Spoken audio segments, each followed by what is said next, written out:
of our guest speaker in his ambition to become governor of Edo State. I believe that if any further evidence was required of his capacity to deliver in that role, we just got it in listening to the paper that he has presented today. So having established where I stand, I want to talk about the tangential issues that arise from discussing the paper and the issues raised there. First of all, we have the imagery of foreign investment being like water. It flows to the path of least resistance. I believe we should also look at another imagery, if my memory serves me right, was probably brought up by His Excellency the Governor, Godwin Obaseki, that the dollar, and the dollar here describing foreign investment, is a very big coward. The dollar is a lazy, big coward. All it requires is the slightest hint of danger and it will walk away. It will in fact run. It clearly justifies what the data is telling us, that in the past 10 years or thereabouts, there has been a massive voting with defeat by foreign direct investment, or people walking away from an economy that is not being properly, consistently, and responsibly managed. Now, the speaker talked about the role of a sub-sovereign in such a structure as Nigeria. The truth of the matter, if we do not deceive ourselves, is that we live in a country that is gradually becoming one big crime scene. It is a major crash right before our eyes. We're seeing it happen. Therefore, the subnationals now have a decision to make. Are you going to sit back, resign to fate, and allow the irresponsibility of some people sitting in Abuja to affect and destroy the hopes and aspirations of your people, or are you going to take action? We talk about the massive development that took place, for instance, in Singapore, or perhaps even closer home in Rwanda. What is the total population of Singapore? What is the total population of Rwanda? You are dealing with actually those nationals, if they were transposed into Nigeria, would be small states. They wouldn't even be large. Therefore, it is the height of, in fact, indolence to hold up our hands and say, if Abuja doesn't come to our aid, we are going to all suffer the consequences. What are the major takeaways to save everybody's time? We're talking to an assembly of lawyers. I have the privilege of serving in this government, or in government, in one form or the other, for at least the past almost 14 years or thereabouts. I can tell you for free that I have a fair idea where most of the bones are buried.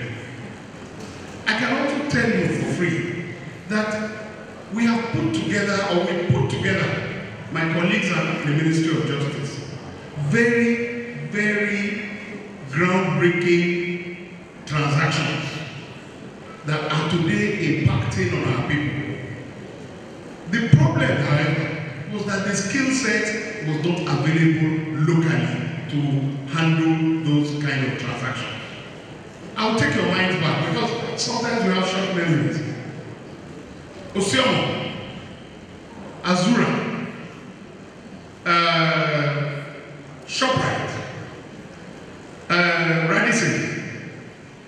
refinery, do fail. They were all transactions that involved the Edo State government. And it is sad to say that aside from the Ministry of Justice, which we wish to take pride in saying is the largest law chambers in Edo State,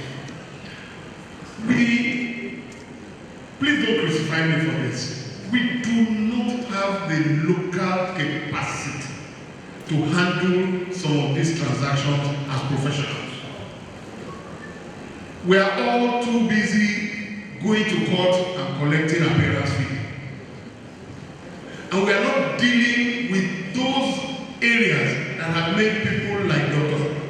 Asue billionaires today. I doubt if he has won a wig and gown in decades. But the areas in which he participates are perhaps even more fundamental and touch the lives of our people. Therefore, what do we as lawyers want to do? We must simplify our dispute resolution system. One of the things I found out was that all our agreements had arbitration clauses. And most, where is the seat of arbitration? Is either in Lagos or it's somewhere in Europe. We are exporting value where we have capacity. We have lawyers who are trained in arbitration, and we need them to begin to stand up and show their capacity. This is value that can be retained within our state of people taking part in value creation and using their professional abilities. The second part is that we have to prove to the world that our legal system works. That one is a collaborative venture. Our legal system works in the sense that the outcomes must be predictable. Nobody goes somewhere where he is going to play raffle or bet with his dollars. If I am told that if you do A, B, C, the legal consequences will be D, then I come into such a transaction knowing what the consequences will be. The sad reality is that even for some of us at the senior level of law, it's a very difficult task advising your client as to what the consequences of certain action will be. Like the foot of the Roman emperor, the measure is uncertain.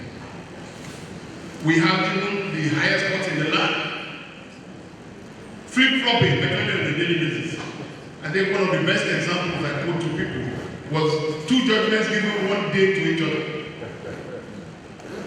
on the same facts, on the same issues, and you come up with two different, the same panel of the Supreme Court of Nigeria gave two different judgments.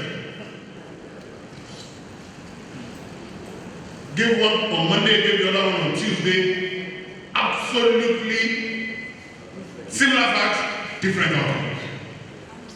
Which responsible lawyer will give his client assurance as to the outcome of his actions without being called a fool?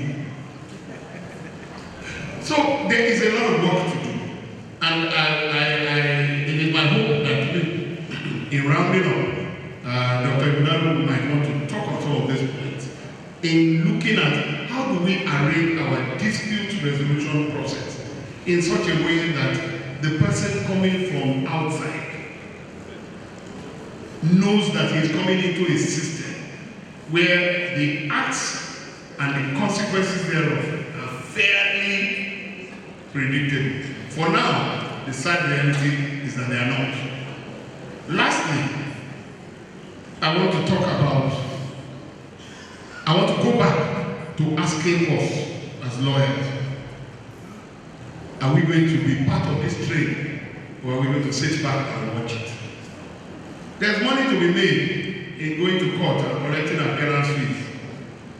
But there's much more money to be made. Much more money to be made in transactions that run into billions of naira. We have done quite a few. And for some sad reason, we have not been able to find local expertise. So we need to begin to look into that. We need to establish our competencies in those areas. The few Edo indigenes or Edo people who have some name in those areas reside outside, practice outside Edo State. So we must domesticate our dispute resolution process. We must expand our competencies so that this state and this town becomes a legal hub for dispute resolution, which will benefit the profession, but more importantly, will benefit society by ensuring that people have confidence in the system to deliver justice.